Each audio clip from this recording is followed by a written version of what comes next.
Good morning and welcome to City Hall. Rick Hermanson is the pastor at Metropolitan Baptist Church. He'll lead us in the invocation. Afterwards, I'll ask Councilwoman Meg Salyer if she'll lead us in the Pledge of Allegiance. But would everybody please stand?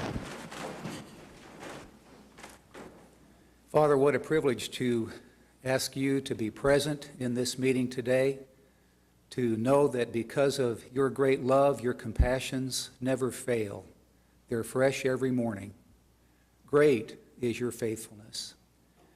We thank you, O God, for each of the people who are members of our city council, for our mayor. We thank you for their families.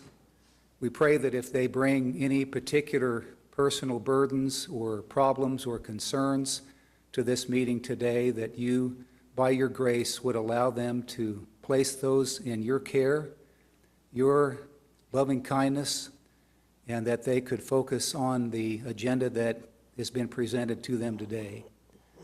Thank you, Lord, that you hear and answer prayer. We pray for wisdom, for your grace, for your direction, your guidance for these dear ones today. Thank you for the people who fill this room. We pray that this entire experience would be meaningful to them. We thank you for our city, for Oklahoma City, and for its citizens, and pray that what's accomplished today would be for their benefit. And we thank you and pray this in Jesus' name. Amen. Amen. Pledge allegiance to the flag of the United States of America and to the republic for which it stands, one nation under God, indivisible, with liberty and justice for all.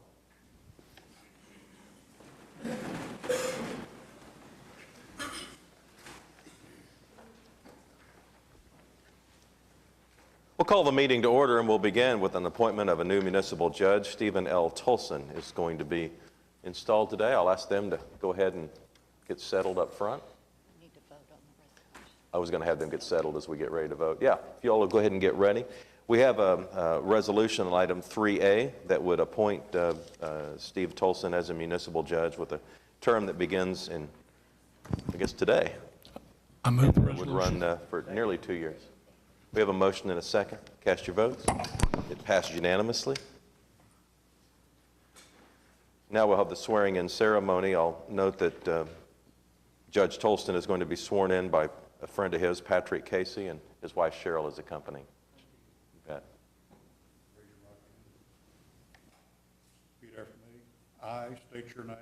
I, Stephen L. Tolson, Do solemnly swear do solemnly swear that I will support, that I will support, obey, and defend obey, and defend the Constitution of the United States the Constitution of the United States and the Constitution of the State of Oklahoma, and the Constitution of the State of Oklahoma, and that I will not that I will not knowingly receive, directly or indirectly, knowingly receive, directly or indirectly, any money or other valuable thing any money or other valuable thing for the performance or non-performance for the performance or non-performance of any act or duty of any act or duty pertaining to my office pertaining to my office, other than the compensation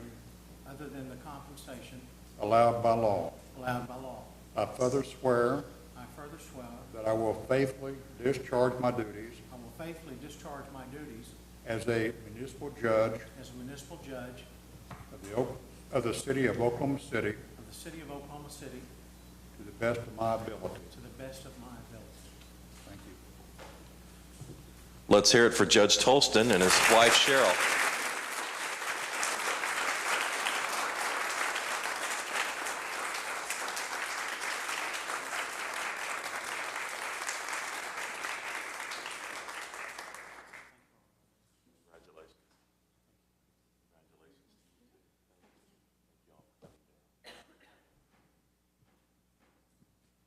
He's got to get to work.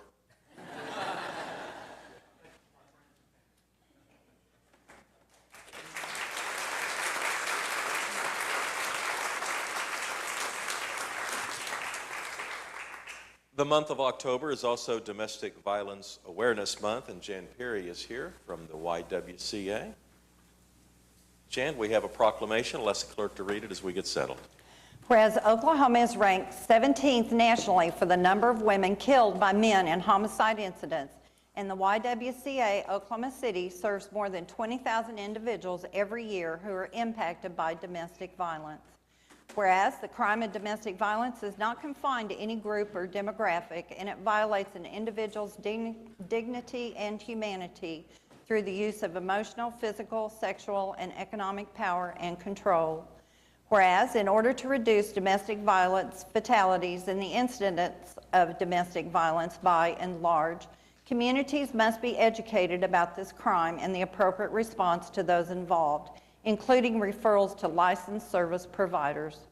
Whereas the citizens of Oklahoma City are encouraged to show support for victims of domestic violence by wearing purple on October 3rd and lighting their homes and businesses purple for the week of October 3rd through the 9th. Now therefore, Mick Cornett, the mayor of the city of Oklahoma City, does hereby proclaim the month of October 2013 as Domestic Violence Awareness Month in Oklahoma City. Proclamation. Let's show our appreciation for Jan and her staff and the wonderful work they do. Jan, before you leave, we never want to turn down a chance to continue to raise awareness on this extremely important subject. So what would you like our citizens to know? Well, last week we got some really disturbing news. Oklahoma has been 17th in the nation for women killed by men. And last year, with the deaths that happened, we had over 94 deaths in our state, and Oklahoma moved to 3rd in the nation for women killed by men. We've gone the wrong direction. So we really are working to raise the community's awareness to say not no, not now, not here in our city, in our community, and really to be able to take a stand and support, whether it's the laws, whether it's resources, so that we can make sure that victims have the opportunity to get to safety. Thank you. We do know that we have services available. If someone suspects that a problem is oncoming, or if you suspect a close family friend or a neighbor is having issues, what should a person do? Well, the easiest thing to do is to pick up the phone and call. We have a 24-hour, 7-day-a-week hotline. 1-800-522-SAFE is actually statewide. That's the Attorney General's hotline that we host at the YWCA. There are trained professionals on that line 24 hours a day, 7 days a week. They can help develop a safety plan, help get a victim to safety immediately if that's needed, and help assess the situation. There typically are warning signs in a relationship that turns violent, and so we would urge people to get involved sooner rather than later. Make Jan's life a lot easier. Jan, thank you for being out there and helping us in this issue. And let's show our appreciation to the YWCA.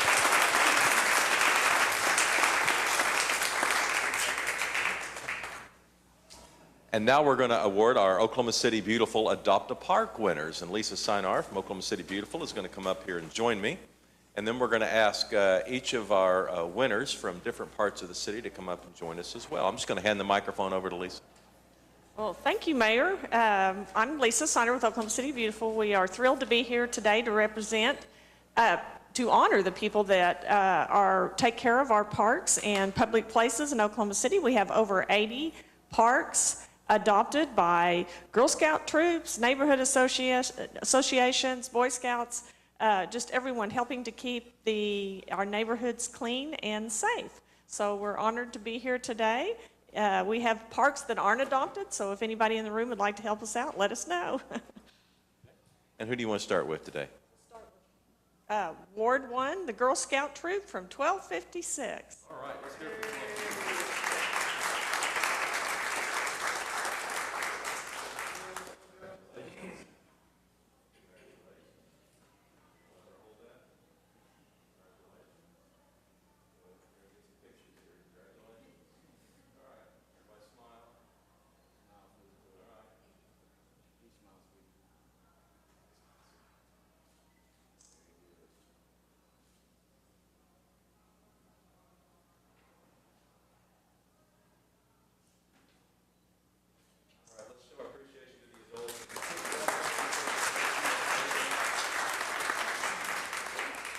In Ward 2, we have the Cleveland Neighborhood Association, and they were here earlier for the picture but had to get back to school.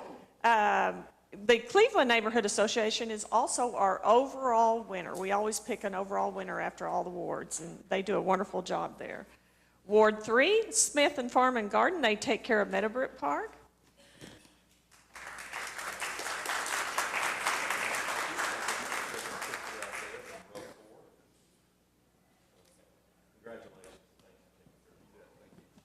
Ward 4 with the REACH program at Boeing. We have a great group this morning.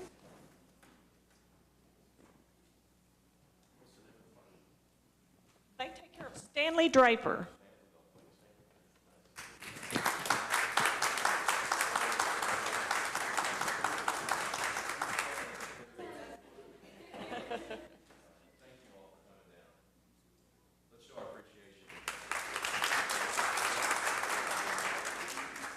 Ward 6 couldn't be here today. That's Linwood Place Neighborhood Association, and they take care of all the medians in Linwood Park.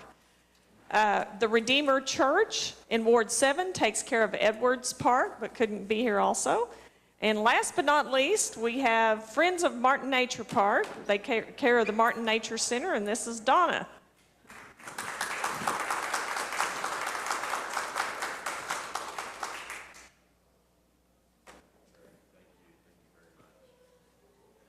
Lena, thank you, Lisa. I raised 3 boys, so I've been at Martin Park Nature Center more times than you can count. But thank you for what Oklahoma City Beautiful does on a citywide basis, and for continuing to honor neighborhoods and encourage them to take some ownership in the parks and public areas that surround their neighborhoods. And thanks for what you do. Well, we appreciate it. It's a wonderful relationship we have with the Parks Department in Oklahoma City Beautiful, and we thank you for the opportunity All right. tonight. Let's show our appreciation to Lisa Seinar and her staff.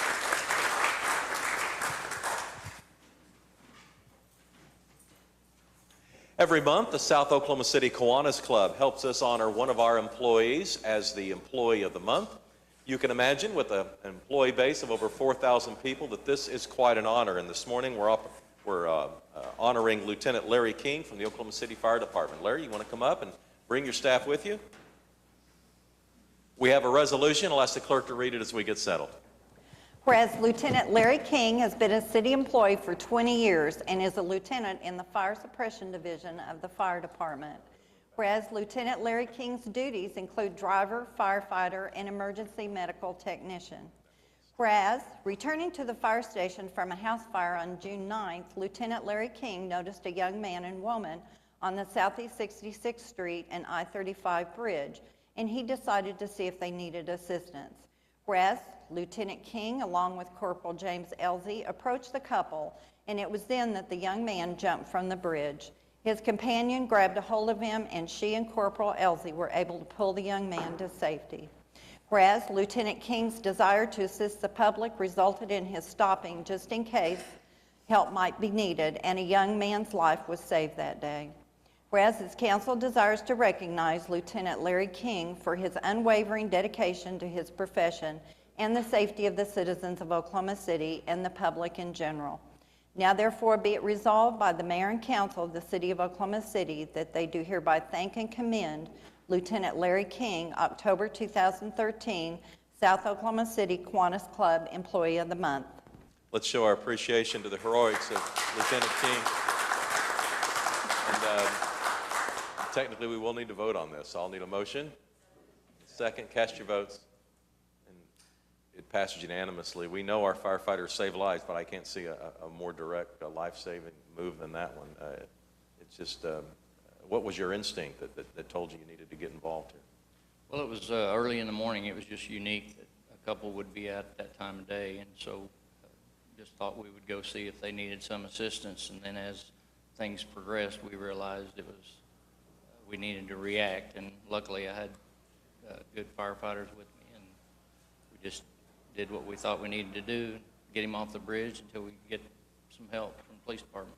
And put your own life in danger in the process, but we're glad everybody's okay, at least at this point. Thank you, Lieutenant King. Congratulations on being the Oklahoma City Kiwanis Club Employee of the Month. Thank you very much. This appreciation is for all 3 of you. Thank you.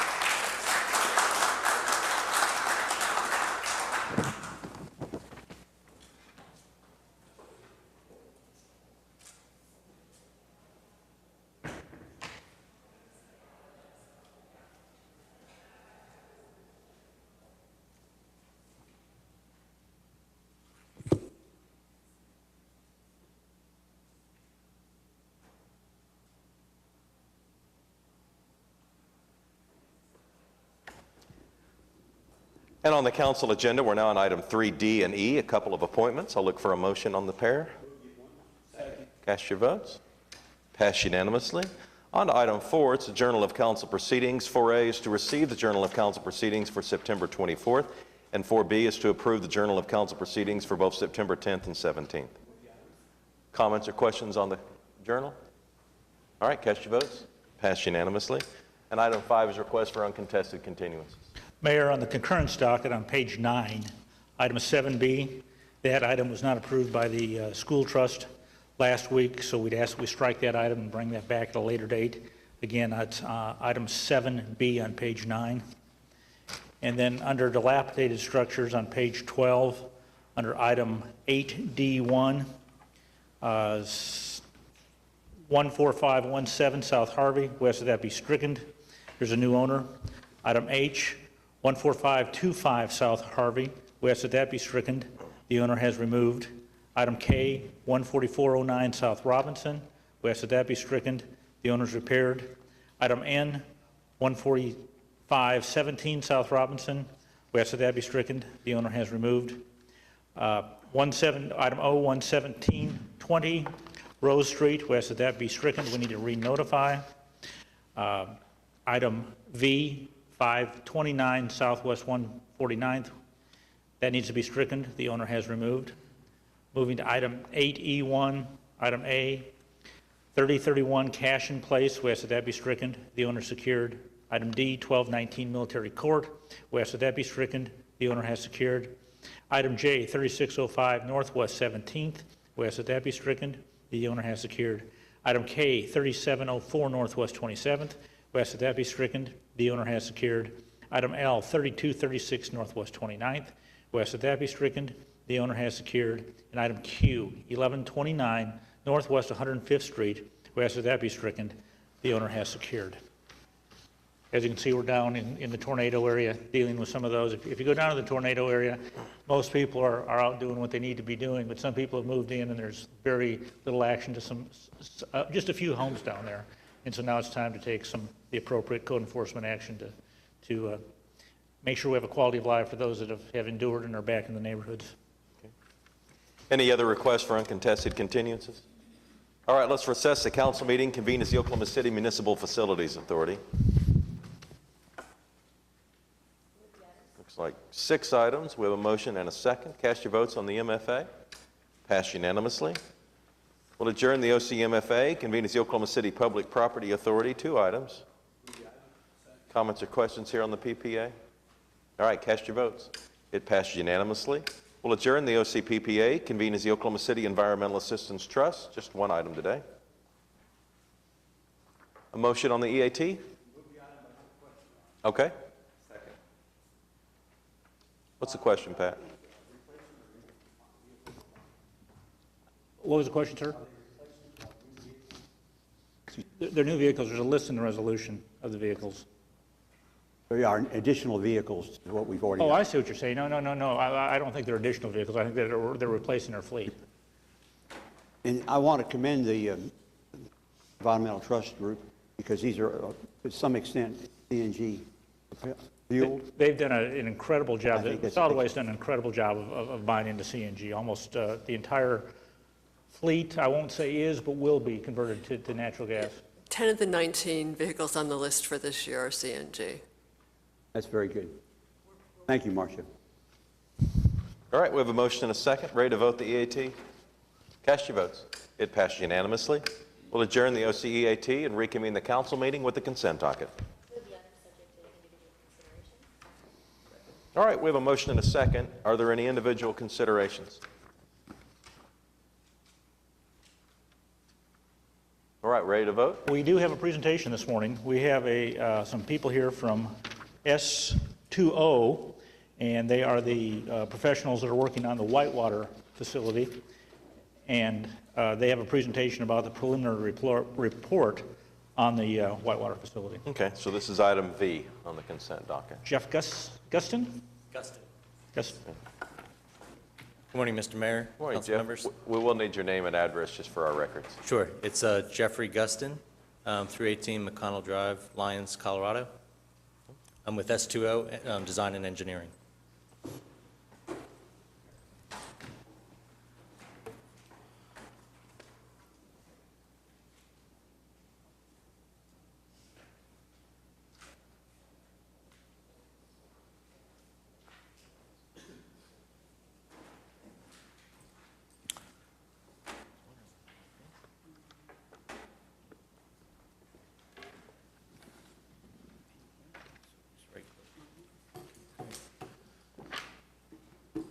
Well, again, thank you for the opportunity to be here. We have now concluded the preliminary report phase of our design, and I'm going to take you through kind of an update of where we are at that process.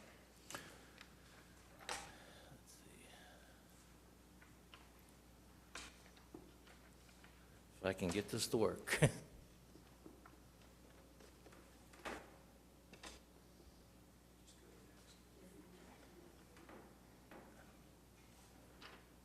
Okay, so I'm going to just show you a couple renderings and go through the presentation.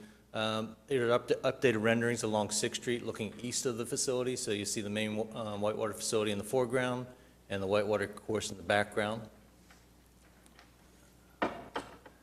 Overall site plan addressing the utilities. As part of our study, we had looked at the entire site and investigated all the utilities on site, met with a natural gas company as well as OG&E and others, and are happy to report that none of the utilities on site are an issue for the development of the project. Overall site plan addressing the whitewater course. Again, it's consistent with what we've presented before. Essentially, just short of 4,100 linear feet of channel and pond. Three buildings on the site, a main building, which will be your entry facility, ticketing, restaurants, locker facilities, supporting buildings for the rafting and the kayak operations. An aerial rendering of the facility. We also, as part of our study, have looked at grading of the facility. There is significant grade addition to the east side of the parcel. I guess it'll be on the right-hand side of your page. We're essentially elevating that site, the east side of the site, about 15 feet to essentially create the grade necessary for the whitewater course.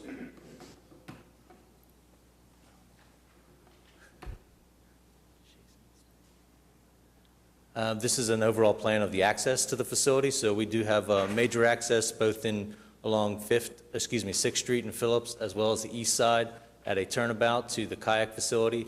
These are for fire, emergency, as well as maintenance truck access to the facility.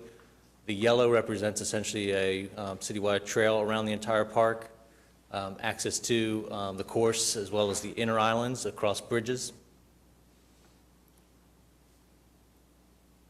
Another rendering looking back across the lower pond to the main facility, to the right of your rendering, and then the rafting boathouse on the left side. Overall planning and shrubbery plan for the facility.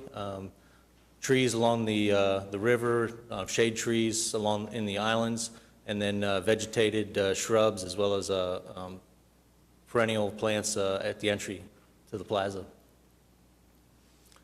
Lighting plan, various lighting, all the way from street parking lighting to street and parking lighting to entry across the bridges, the pedestrian lighting along the main circulation paths, the bridges and the inner islands. When you say lighting, will this be open at night? Yes, yes it will. We're looking at, as far as the course itself, we're looking at alternates of lighting that, but the rest of the site will be certainly lighted down in the pedestrian areas along the exterior of the dining areas, as well as some of the circulation paths. This is a rendering looking back from the main building to the rafting facility, the rafting storage, and then you'll see the lower pond there on the left side of the sheet. Away in the background, you'll see the conveyor going to the upper pond, and that form there is essentially a waterfall feature in front of our pump station.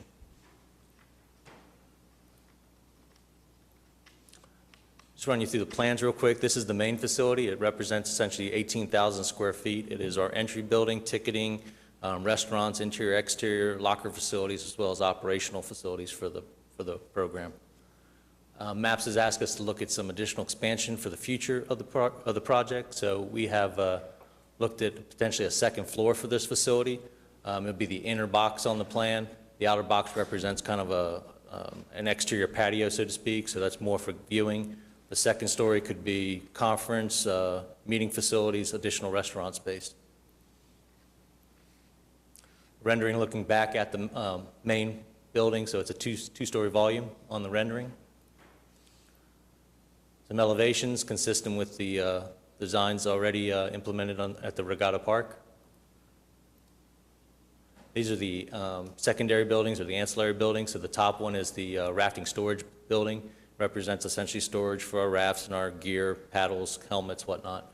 The lower building is at the east side of the site. That's the kayak facility. It also does the same thing, but for the hard boat side of our operation. This is a rendering looking east at the kayak facility. In the background, you'll see I-35, the two-story volume space on the kayak facility. We're looking to light so that it'll be a bit of an icon along I-35. Just quickly on our recreational side, we have 3 channels. The recreational channel, which is entry-level channel, represents about 1,300 linear feet of channel. Class 1 to Class 3 whitewater. The inner channel, which is the lower channel, the competition channel, 1,100 feet, designed for Olympic trials, upwards of Class 5 rapids. The bottom pool slash freestyle channel, where it's the 2 channels come back together, and the confluence pushes all the water through 2 significant drops, capable of creating a standing wave upwards of 10 feet. And then this is just a brief, I think this will work. Explain after it's done.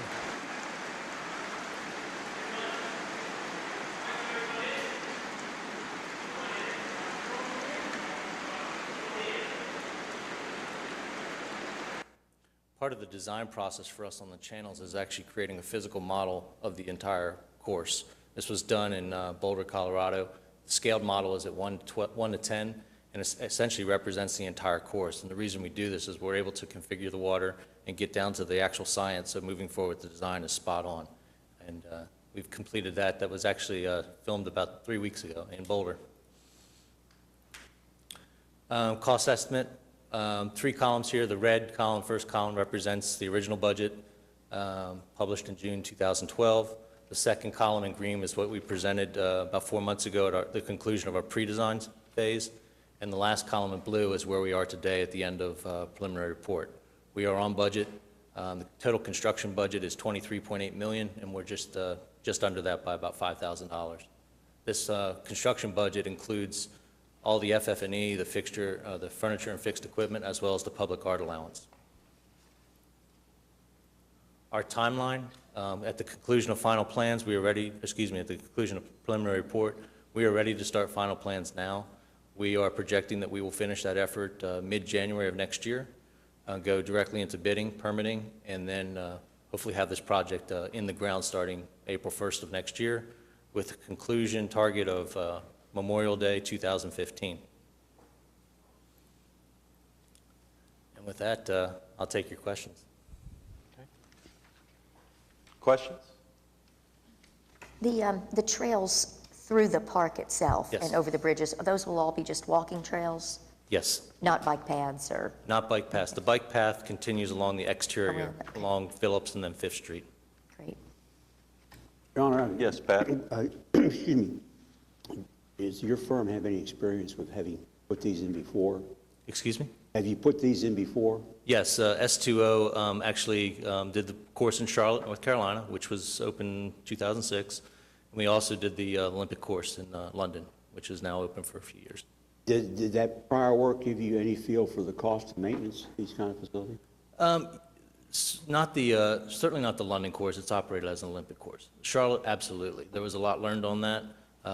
And certainly that we've made accommodations in the design right now as of what we've seen on Charlotte and what we think we can do here. What would be your estimate of the annual maintenance cost? You know, I don't have that number for you off the top of my head, but I can get that to you. I appreciate it. Thank you. Thank you. Mr. Ryan, a few years ago, the Chamber went to Charlotte on a benchmarking trip, and a couple of the council went along on that. And Charlotte had anticipated that the revenue off their course would pay both the debt service on it and the operation and the maintenance.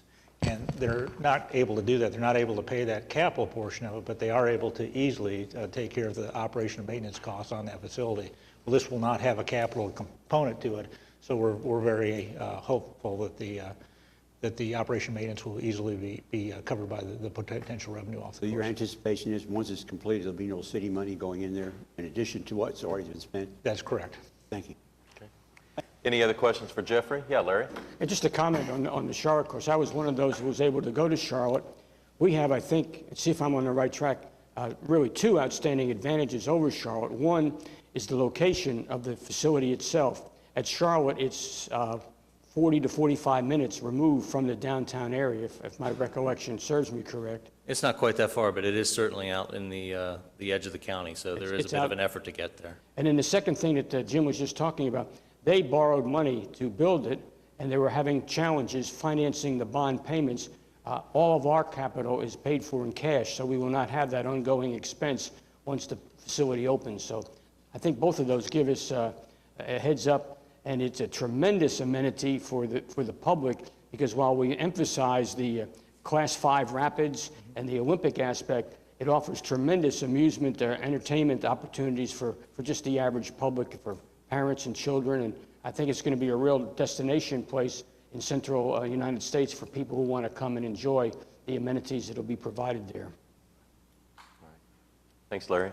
Any other comments or questions for Jeffrey? I had one.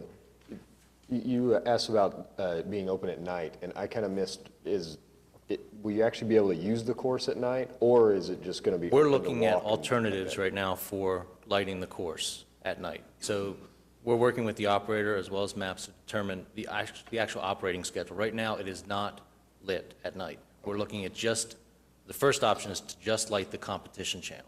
And you'll see this with Charlotte. All the focus is pretty much on the primary channel at night. So I think at a minimum, that's what we're going to be looking at adding to the project. Okay, thanks.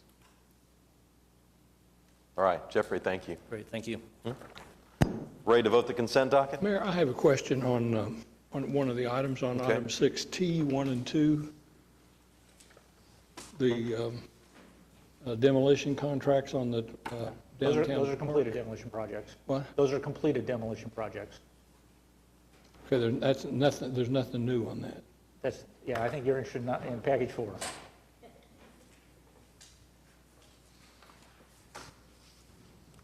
All right, ready to vote? Cast your votes. Consent docket passed unanimously. And we're on to the concurrence docket.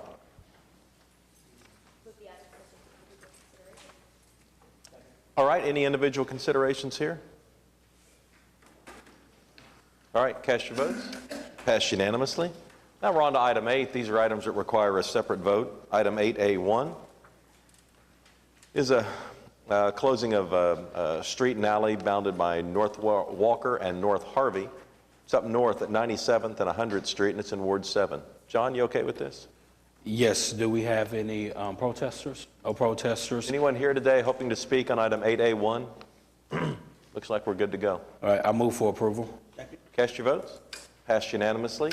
Item 8A2 is a similar issue in Ward 3. They'd be closing a portion of a platted utility easement. Larry, you okay with this? Yes, and has anybody signed up, Francis? No one has signed up. Move for approval. Cast your votes. It passed unanimously. Item 8B would modify one of our ordinances to reflect the new EMSA contract. We have a motion and a second. Any comments or questions here? All right, cast your votes. Passed unanimously. Item 8C is to establish a reserved parking space for the physically disabled over on North Oklahoma Avenue. It's in Ward 7. John, you good with this? I'm good with it. Do we have anyone signed up? No one's here to speak on this item. All right, I move for approval. Cast your votes. It passed unanimously. Item 8D is a series of items that deal with dilapidated structures, and this is a public hearing, so is there anyone here hoping to speak under any item listed under 8D? Yes, sir. Come on up.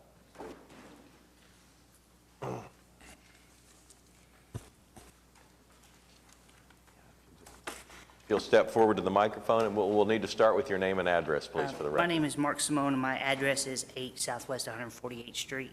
Okay, and are you here to talk about one of the items like T or U? T. T. Okay, that's in Ward 5. This is a house that's had some tornado damage. What can you tell us about the property? I actually own the property. I've just been having a little problem with my mortgage company on getting approval to get it demolished.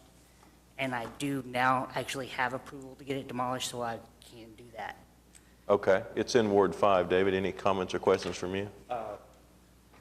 Well, we could certainly remove it from this list, or you have 30 days before any action will be taken by the city, so we can have it removed if that would be of any assistance. Charles? Actually, we'll probably think this will be reduced to just a few. We can leave it on the list and work with him as long as we know what is his progress is being made with his mortgage company, and we can actually help him with some of the aspects of it if he'd like. Right. So if you'll work with Charles, we'll certainly not proceed with any further action. I think it is important that we bring out this point that with respect to some of these costs, there is the opportunity for some reimbursement from FEMA, but that time frame for the city to move forward with action on some of these homes is going to terminate in November, I believe, Charles. And so that's why we're beginning to place these on our list. But thank you for coming forward and contacting us, so there'll be no further action by us at this time. Thank you. Right. Thanks for working with us. All right, anybody else here hoping to speak under any item listed under 8D? All right, cast your votes. Passed unanimously. Item 8E is a public hearing regarding unsecured structures. Is there anyone here hoping to speak under any item listed under 8E? All right, we have a motion and a second. Cast your votes. Passed unanimously. All right, and we're now on item 8F, and this is a public hearing. It's a budget amendment, and I know Doug's here to help us through the process. I think Craig is going to explain this to us this morning. Yes, this budget amendment is, the primary portion of this budget amendment is for what we could call purchase order rollover. Basically, any purchase orders that are entered in the previous year into our system that haven't paid out yet, we move those into the new fiscal year once we close the previous fiscal year. And so it's really just an administrative move to change those purchase orders into the new fiscal year. And so that a budget amendment allows for that. That's $4.8 million, or $4.5 million of that change. $600,000 of the change is from the Stormwater Drainage Fund, and that is using some fund balance for some repairs on the dams along the Oklahoma River, as well as some additional dredging that was needed because of the significant rains in the spring. And then there's $22,000 that's related to an item that was approved by the council on September 10th, where the fairgrounds is participating on a roadway improvement project. All right, any comments or questions from Craig? Okay, we have a motion and a second. This is a public hearing. Does anyone here show up today hoping to speak on this item? All right, cast your votes. It passes unanimously. Item 8G is a public hearing. We're accepting a grant, and Chief City is here to tell us more about that. Good morning. This year, every year we receive the Justice Assistance Grants. It's actually one of the few grants that hasn't been completely eliminated, public safety grants. The total for Oklahoma County area is $480,499, and it's split between 4 different agencies. Obviously, us being the largest, we receive out of that cut $365,769. The grant, the police department has chosen to use the grant in about 4 or 5 different areas. One is a part-time or overtime wages for a latent print examiner. That's to pay for a part-time person to help us clear up our backlog of latent prints that we've had as a result of some turnover in that unit and having to hire and retrain some individuals. So we've had a backlog. Hopefully that's just a temporary situation. Also, we want to hire a forensics computer examiner, create a position, a civilian position. Right now we have 4 law enforcement officers assigned to that. We want to slowly civilianize that, and we want to use part of that grant to hire a civilian to help us with the backlog we also have in that area, because it's becoming more and more complicated and involving all investigations now, our computer evidence. Also, our victim service coordinator, since we lost the state grant that we started with to create that victims assistance program, we have been funding it out of our JAG, so we again want to fund that out of the JAG funds. The 2 equipment items, one is 100 radar units we want to add. We already have over 300 radar units in our patrol cars, our first responder cars. We'd like to get almost all those cars with radars in them, and we want to use part of that funding for that purpose.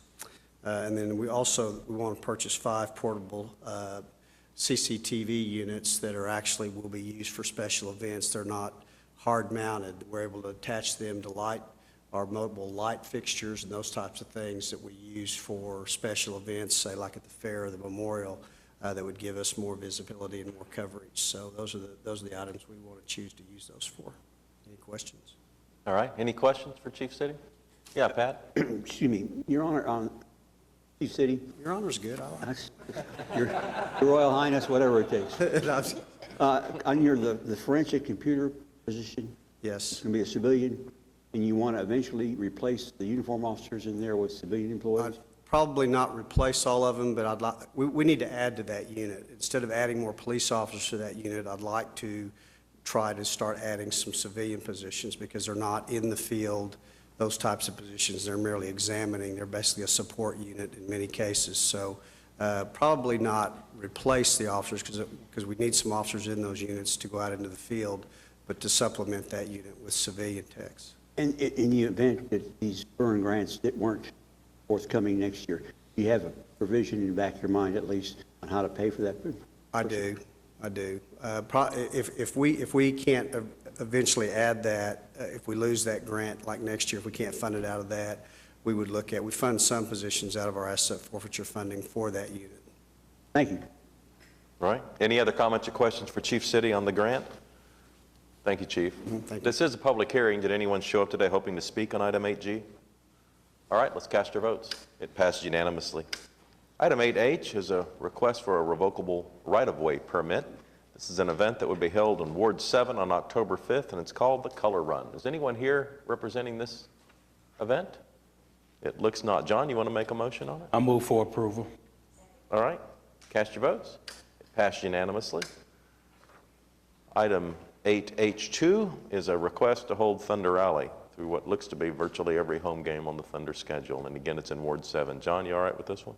You know, thank you, Mr. Mayor. I am all right with this, and I have a niece who's a 9th grader, and she talked to me this morning. She was like, Uncle, I saw on the news that Thunder Alley, how you going to vote on it?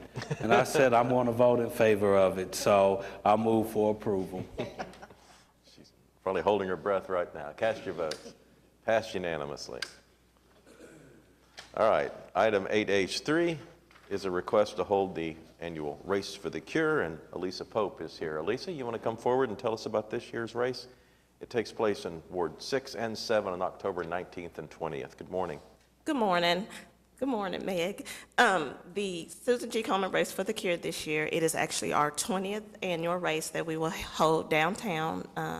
We normally, the past 6-7 years, we've been at the ballpark in Bricktown, the Chickasaw Ballpark.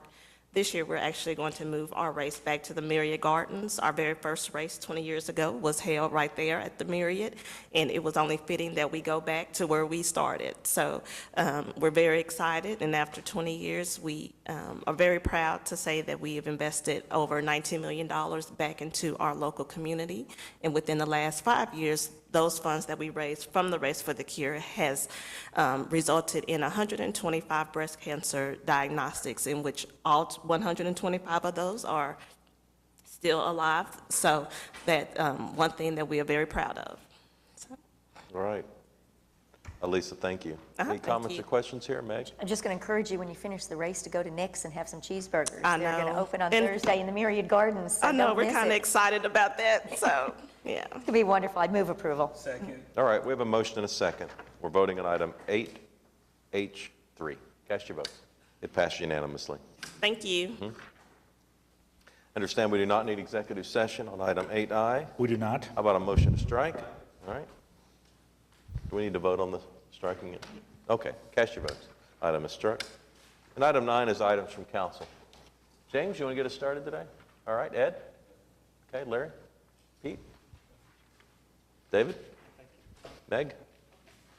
I did just have a couple of things. I wanted to mention that the editors of This Old House magazine have selected Mesta Park as one of 61 neighborhoods around the country that they say have promising futures, strong communities, and homes that deserve a long-term commitment. And so I want to recognize Mesta Park for that honor.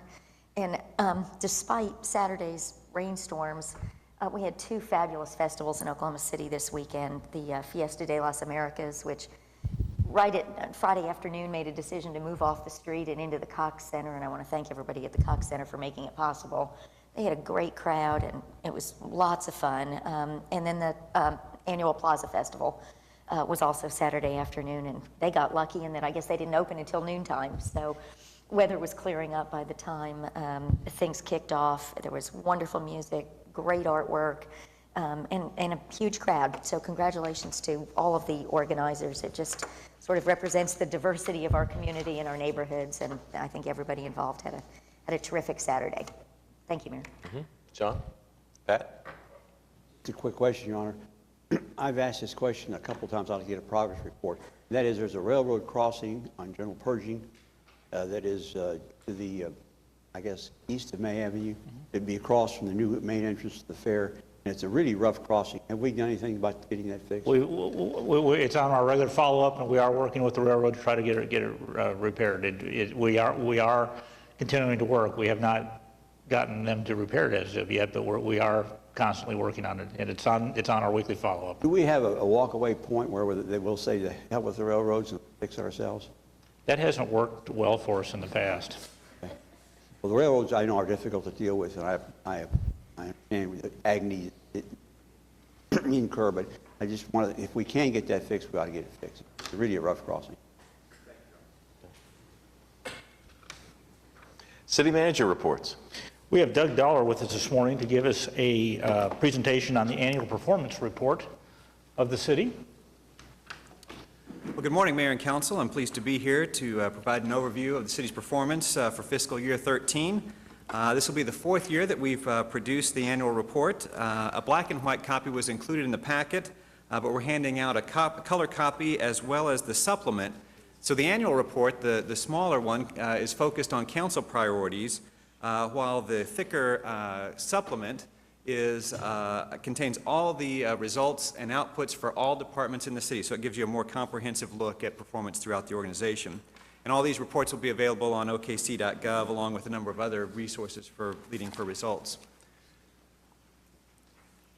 So as a reminder, the data in the report is a culmination of our strategic business planning process, which, as you can see in the slide, begins in the top right with our citizen survey. Council priorities and department strategic business plans are then updated every other year, and we integrate strategic business plans into the budget process as we develop program-based budgets, with each program having a set of performance measures that demonstrate the services that are being provided to our citizens and the resources allocated to each program.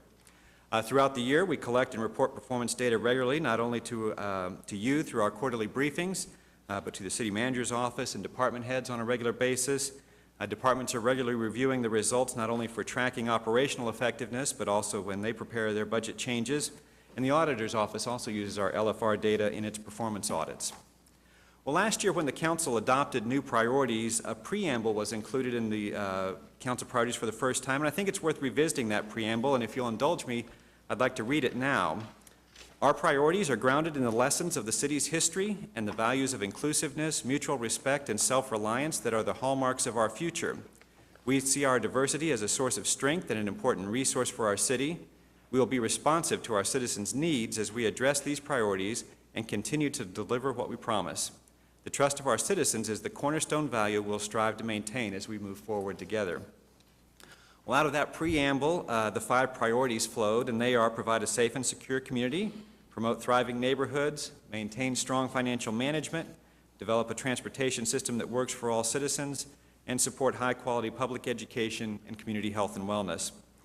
This year, we've had the departments responsible for the progress indicators under each of these priorities present their status periodically, and we plan to continue that same method this year, with public safety starting the reports off in February after we've gotten about halfway through the year. And while these reports presented earlier in the year provided the results through a portion of the year, the report that you have before you details the full results for fiscal year 13. And I'll try to touch on a few of those here. We'll start with public safety, and what we've shown on this chart is the percentage of time that fire, police, and IMSA have met their target response times for Priority 1 responses. IMSA has a unique circumstance in that they have 2 response time percentages they report. One is the overall percentage of all Priority 1 responses that meet their 8-minute and 59-second response time requirement. Because IMSA has a contractor who provides their operations, they also have a percentage calculated per the contract. And that contract allows for exclusions of certain calls that go over the time limit when certain conditions are met, such as precipitation or exceptionally high call volume. And what we're showing here on the chart is the overall percentage, since that's what our citizens are actually experiencing. Unfortunately, we do not have data for FY11 that does not include the contract exclusion, so we've left that year blank. You'll note that the fire department's percentage has dropped significantly this year, and this can be attributed to the new medical priority dispatch system. This system provides for IMSA to triage 911 medical calls and determine whether the fire department should respond or not. And while this new process has reduced the number of calls that fire responds to significantly, it's also added additional time before a fire unit is dispatched and has resulted in longer response times for medical calls and therefore a lower percentage within the 5-minute response time that they've set as their target. Another key measure for public safety is the feeling of safety in the city our citizens express in our annual citizen survey. We've added some more history on this measure since we have the survey data going back to 2008. You may recall we did not conduct a survey in calendar year 10 due to financial conditions, and that's why there's a dotted line between 2009 and 2011. Moving to neighborhoods, this is a new priority for council to promote thriving neighborhoods. We have 2 new measures associated with this. The first is the percentage of commercial and residential buildings that are vacant. Based on the recently completed work on vacant and abandoned properties, the estimate is that 4% of buildings are vacant. This year we also added to our citizen survey a new question of how much citizens agree with the statement that my neighborhood is a great place to live, and the response was 71% that either agree or strongly agree with that statement. And both of these will provide a benchmark as we go forward in the coming years to see how our efforts to support neighborhoods in various ways impact these percentages.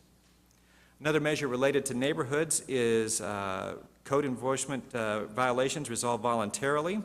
While our results had been pretty consistent from FY08 through FY12, you can see a pretty big jump in FY13 in our performance. The Development Services Department attributes this jump to several factors. First, they have more inspectors on the job, and those inspectors have more tenure than they've had in past years, so they're more proficient at their job. The other item that has impacted this is this past year has seen a large number of high grass and weed complaints, and those are the easiest complaints for citizens to address themselves, which has resulted in a little higher voluntary compliance as well. Well, as we move to finances and maintaining a strong financial management, our unbudgeted fund balance in the general fund is one of those key indicators. You'll recall at the beginning of the year, we estimated our beginning unbudgeted reserve at 16.2%. After the budget amendment to allocate $8 million towards capital projects, the percentage dropped to 14.2%, which is still within the 8 to 15% range established in our financial policies. Another way we measure another measure we include in strong financial management is the percentage of citizens who are satisfied with the quality of city services. Now, this measure is included under maintaining strong financial management as an indicator of how good a job we are doing allocating the resources our residents have entrusted to us. As you can see on the chart, we're approaching the high mark we reached in fiscal year 2009, just before the recession hit Oklahoma City, with 66% satisfied with the quality of our customer service. Now, we didn't include a slide here for our GEO bond rating, as it wouldn't make for much of a chart, because we've maintained our bond rating at AAA, the highest possible level, since 2009. But GEO bond rating is a key indicator of the job we're doing managing our financial resources. I thought it would have been a good chart. But okay, nice straight line, yes. Or we could put... Yes. Well, developing a transportation system that works for all citizens is the next priority, and here we've shown the number of public transit riders per hour. We saw a slight decline in FY13 as the addition of more hours of service was not fully absorbed by new riders. As Rick Kane has said on numerous occasions, the addition of new service usually takes some time to attract new riders. Another area that we measure is satisfaction with city streets, and we take that, what our Public Works Department has been using is the average of citizen satisfaction with neighborhood streets and major city streets or arterial streets. And so to help show what has been driving the changes in satisfaction, we've charted both major streets and neighborhood streets. You can see that the level of satisfaction with major city streets has stayed in a fairly narrow range, kind of around 32%, while satisfaction with neighborhood streets has declined from a high of 50% to a low of 39% in the most recent survey. Now, the 2007 bond authorization contained resurfacing of neighborhood streets in areas throughout the city. However, most of those projects are slated for work in the coming years, and as those projects are completed, we should see this measure impacted positively.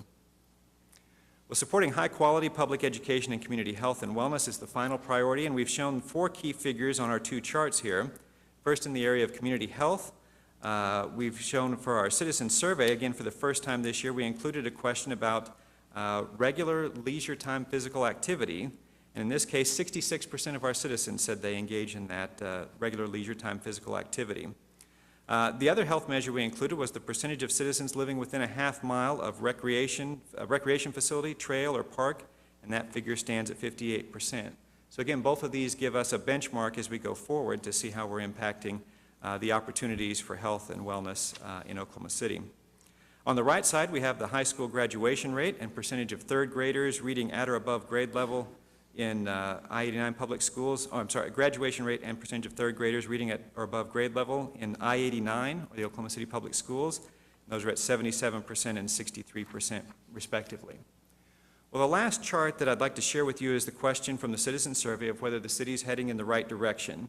We're enjoying extraordinarily high levels of satisfaction from citizens overall, and I think a portion of that satisfaction stems from the last sentence in our preamble of the council priorities, which reads, "The trust of our citizens is the cornerstone value we'll strive to maintain as we move forward together." Our LFR performance reporting is one of the key ways we demonstrate to our citizens what we do with their tax dollars that they entrust to us. In some ways, it's sort of like giving a receipt for their tax dollars. By tracking our performance, reporting it, and working to improve it, we promote trust between our citizens and their city government. Well, we have several other resources that report or reflect our city's performance: the citizen survey, the FY14 budget book, and our performance measure data. All of these are available on okc.gov. And if any of the council members would find it appropriate to share this report with citizens or with community or neighborhood meetings that you attend to help convey what's going on in local government, we'd be happy to attend those meetings with you, to make copies of the reports available for you as well. So I'd be happy to answer any questions you might have. We're going to do another presentation on fire dispatch times. Do not have a presentation prepared, but we can answer any questions you have. Wait, okay.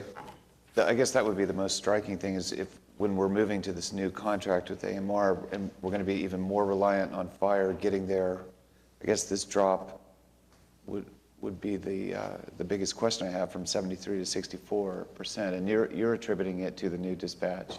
Right, the extra time that's taken for that triage of those medical calls before they dispatch fire. And have you quantified that? I mean, how much extra time is it taking? I believe the fire department has those figures. I don't have those with me today, but we can get those. Well, it's actually it's in the next report. Talks about. That's what I was asking. We're going to talk about that next. Well, we don't have a presentation on, but we'd be happy to answer any questions, and Chief Sandlin is here to answer any questions in regard to that. So. Okay, but the feeling of safety, 58% of what is that? So in our citizen survey, we have a number of questions that we ask people, and one of those is things that relate to their feelings about the city. And this one is asked in a general sense, things like the appearance of the city, and another question is feeling of safety in the city.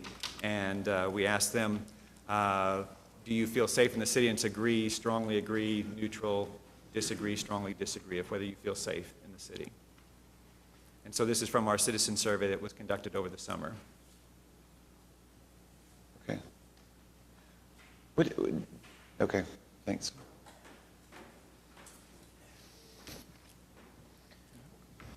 Anything else on city manager? Well, we do have the fire medical priority dispatch time. Councilman, if you have some questions on that. Can you remind me what month that went into effect? When did we come online? Chief, help me out here. It was last fall? It was July 24th, 2012. Last summer. So this 73 to 64, I mean, it came online right when the new fiscal year started? Correct, just after the fiscal year last year, yes. And have you quantified the increase in dispatch time? Yes, basically, it's added 1 minute and 47 seconds on average to our overall response time from when a 911 call is picked up until a fire unit is dispatched. 1 minute and 47 seconds on average? Yes, sir. Prior to the MPDS going live, when the police department entered all medical calls, the average time from phone pickup till a fire unit was dispatched was 60 seconds, and now the average time is 2 minutes, 47 seconds. Well, that's a tremendous increase. I mean, if your cardiac outcomes are dependent on getting there at 4, 5 minutes, and you're adding. Right. So what would you suggest? Where do we go from here? Well, I attribute the longer time to us waiting as a fire department. We're actually waiting on IMSA to process the calls using the MPDS protocols. So they'll process the call. We're waiting for the priority to be selected before we respond. And the thing, too, on your report, if you'll notice down, there's some charts at the bottom of the report. Those determinant levels are what IMSA uses, and the echo levels are the higher priority calls. That's your cardiac arrest, things of that nature. Those are faster on average. However, if you take all types of calls, it's still that 2 minutes, 47 seconds. One note, too, to make is from the time of dispatch until the rig is on scene, meaning the turnout time it takes the firefighters to get on the rig and go en route and drive, that overall time is 5 minutes, 2 seconds on average. It is not any different than the previous when we implemented MPDS. So that time has remained the same. How is that time remaining the same when now the minute 47 increases for just priority 1 calls or for? It's all medical calls to which we respond. Most of our calls are priority 1. However, we do respond to some priority 2 calls. It would be around 28,000. Is it level 0 or? It's situations like that. IMSA, I'll give you one example. A Signal 82, which is a vehicle accident, fire responds to all of those vehicle accidents with injury. In IMSA's MPDS, that's actually a priority 2 call. But for us, we consider that a high priority because there's a lot of other things going on at a vehicle wreck besides just patient care. So that would be one example of what they would classify as a priority 2, but we're still responding. So how are we still getting there at the 5 minute and 2 second? I mean, how are we still arriving at the same if there's this minute 47 second delay? That's actually, that time I gave you, that's actually from when the rig is dispatched until they arrive on scene. Oh, the 5 minutes and 2 seconds? That is correct. So then you're adding? You add 2 minutes and 47 to the front of that for a total of 749. Prior to CAD, the overall from 911 pickup till a fire rig was on scene was 602. So what would you think with us now moving to a system where IMSA's response times are going to decrease, putting more of the responsibility on getting there faster onto fire, and you're seeing this trend, what do you think about fire handling the dispatch? I mean, fire. Well, that's certainly, I mean, that's your decision for policy, of course, but we could certainly review that and look at that as a possibility. The issue you have, in my opinion, is if you're waiting on IMSA to go, the good news is we have reduced our call volume by 22%. That's an average of 54 calls a day. The original theory was that would have us be faster in that drive time because we're more available.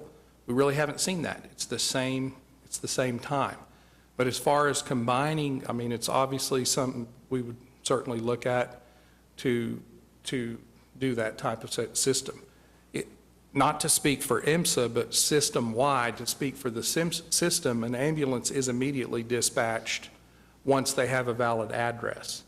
So their dispatch time would be much shorter, but ours is longer because, frankly, under this MPDS system, we're waiting on the call takers to prioritize. I'm not sure the call takers can do that any faster because they have certain script that they have to follow in the MPDS system. Do you hear the calls at the same time, or do you not? Yes, ma'am, we're aware of the same. The actual center is set up to where the fire is in one cubicle area, so to speak. IMSA's just a few feet away in another cubicle. The way it works is once IMSA has a valid address and they classify the call initially, it pops into the fire queue as a low priority medical call. The fire dispatchers open that up, they look at what's going on. If they see something that might trigger a response, like the word heart attack or something, then they have the ability to go ahead and dispatch a fire unit. But 9 times out of 10, they're going to wait until IMSA prioritizes the call, because a lot of times you don't know at the beginning of a medical emergency what's going on. So we don't listen to those calls per se, but we are seeing them as low priority. Then once the IMSA dispatcher upgrades the call, it automatically changes it to a high priority, what we call EMFR, Emergency Medical First Respond. And then that triggers the fire dispatcher to send the fire truck. Well, I'd be very interested in a review and suggestions from the department on how to get that minute 47 seconds back. We'd be happy to do that and see what we can to further refine the process. Thank you.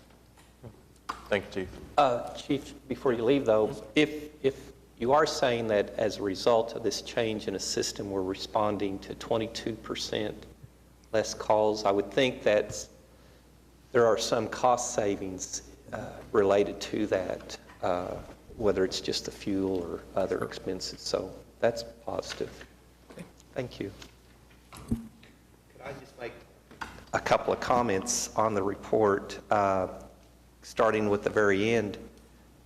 And it seems to me that 81% of the respondents saying that the city is moving in the right direction seems like a very good overall report. I don't know what the results would be from comparing that with other cities throughout the nation. But Is that a benchmark result, Doug, that we have with other cities? That's okay. Most of our, or not most of, but a lot of our questions we have with ETC, it's a national firm, and it's a standard question used to benchmark with other cities. That is one that is not. Yes, okay. Well, that's still, to me, that's a very good response. In the health area, 66% of the citizens reporting regular physical activity. I think some of the programs in MAPS 3 will hopefully work on that percentage and increase it, whether it's the senior wellness center or the trails or the sidewalks, or even, like we saw today, the whitewater and the river activities. The area that I probably have the greatest concern over, and we don't have any direct control, is in the area of public education. And I know towards the end of this month, this council will be meeting with the Oklahoma City Public School Board, and I hope we can work together with the Oklahoma City Public Schools to find ways to improve the academic achievement. Oklahoma City is not alone with respect to it being a large urban school district, but there are very promising examples throughout the country where large urban public school districts have improved dramatically the academic achievement of their students, and I hope we can accomplish that over the next few years. Thank you.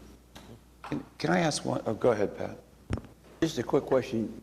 Do we have any, excuse me, any information on the impact of the additional minute and 47 odd seconds on outcomes? Honestly, I'm not aware of that. That kind of information would have to come from the medical director to focus on the actual outcomes. I do not know if we have that. Well, I think before we put a program in effect to improve that time or reduce that time, we ought to make sure that that additional time is having a negative impact. There actually is a reason to improve it. That'll be part of our research, sir. Thank you. Yeah, Ed. One question for maybe Pete and Pat. I don't put a lot of stock in these rankings. I think in the last few months I've seen us that we're the most fittest city and we're the least fittest city. I mean, I don't know how they they come up with these. But one that came out last week talked about I guess what this is saying, about 58% live within a half mile of a recreation opportunity. This American College of Sports Medicine was talking about how that we have some of the lowest recorded number of baseball fields per capita, 0.8 per 10,000. But it doesn't seem like if you included the schools that number would be accurate. And so I guess as we prepare for our meeting with the school board later this month, can you just talk about, in the task force, have you talked about the ability to use school facilities for these 58% of people who don't live within a half mile of recreational opportunities? What are the barriers to maybe using some of those facilities?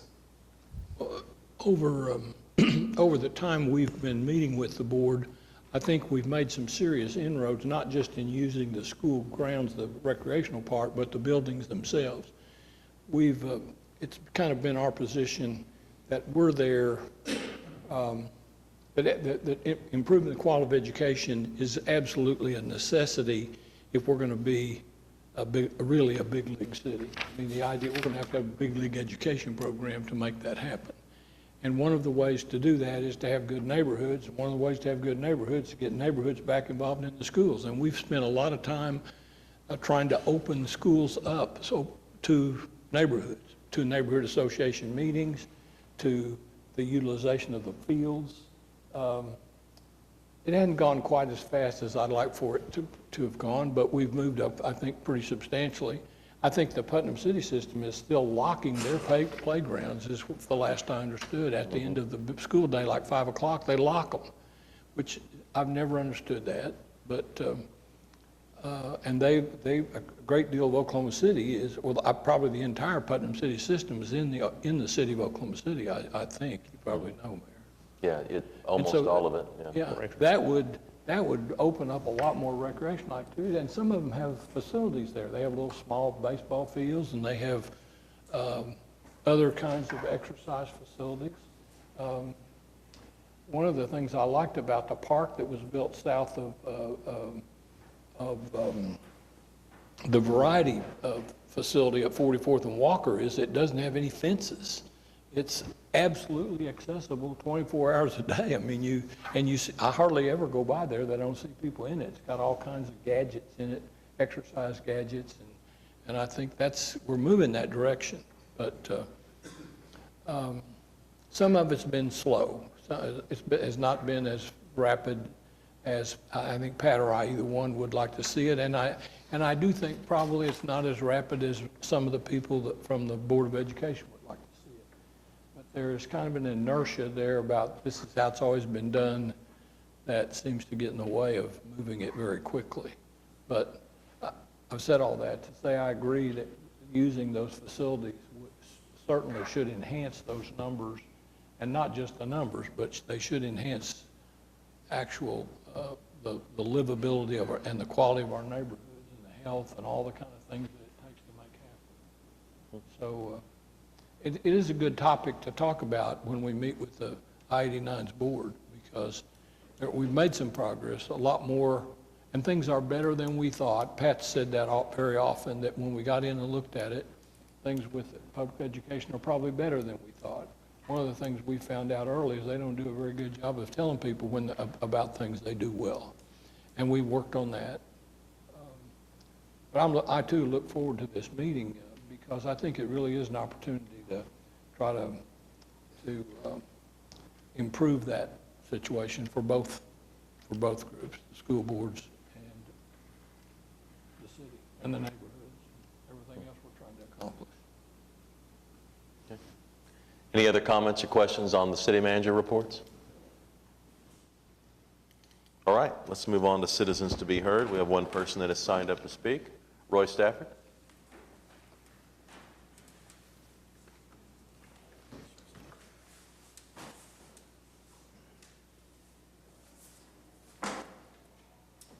Good morning, Roy. We'll need your name and address for the record, please. Roy Stafford, homeless on purpose, because I don't like people trying to control me. If a landlord, tenant attempt to control me, I won't pay my rent. If I get eviction notice 20 days later, too bad. If I go to court, Judge Croy's court, stand up and address the court properly and request a mediator, and none is offered to me 2 minutes before the judge is to take the stand again to resume session, I walk out. I'm uncontrollable. The only person who controls me is the female that I've been with 29 years, a rape survivor. From a decision, Mayor Cornett, that was made by the then chief of police to not alert the public about an African-American male raping African-American women until they caught him. I was in prison. This is the testimony that put me there. This is the testimony that put me there. Transcripts, company man. That's what he's referred to by his co-workers. He was, at that time, fresh out of academy. He was properly instructed how to give testimony by then DA Lynn McGuire. Lynn couldn't work for David Prater, and David told me that himself, Mr. Prater. She's now a judge. It's time to take the sheet off Oklahoma City. And what I mean by that is, the sheet got to go. My video that I had advanced fell off because I said it too early. The public service announcement package, it's mine. It's mine, creative. 3 parts.